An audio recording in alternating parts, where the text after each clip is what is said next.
the neighborhood, you say, because something very creepy happened. Tell us about that. I lived 2 houses down from where this incident happened about 2 years ago.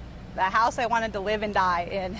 And one night, my husband walked into the bedroom while I was lying in bed and said, "Pick up your phone. There's a man watching you through your window."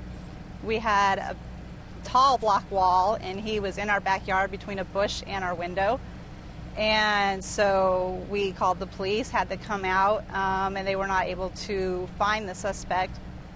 About 3 weeks later, it happened to another girl in the neighborhood, and she was told that it hadn't happened to anybody else, and we had both been knocking on doors and found each other and found out that the same thing had happened to both of us. And as we continued to question, it's happening to a lot of women in these 2 little blocks, and it just became uncomfortable. Did you ever find the peeping Tom, this predator? It's a long story, but we had a car that we saw leave that night a neighbor had seen, and since it's a small little cul-de-sac, we notice every car that comes in and out of here.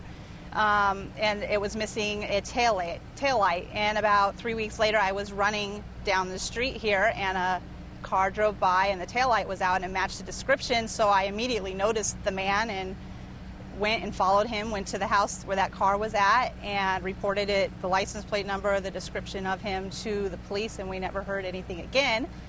Although that police detective had told me that this man had worked with other men before, watching women in their homes, and had been caught before, but we never heard anything after that. So wait, let me just ask you, because we're limited time.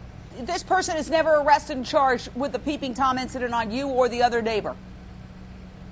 He is not the same man. The man that was driving that car is not the same man that was in my window that night, but when the detective told us they work in teams, it was clear to us the man in our window was speaking to somebody else when he was watching Oh me. my God, because in the Velez case, there was a woman who says she is the neighbor of Isabel Velez, who heard men's voices that woke her up and got her dogs barking.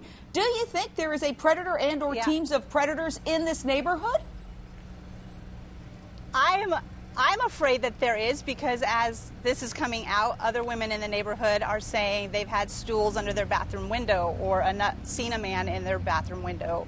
Or so I feel, at the time I felt that maybe it had stopped because we scared him off because he knew we were aware. We had put surveillance cameras on our house, and apparently it hasn't stopped.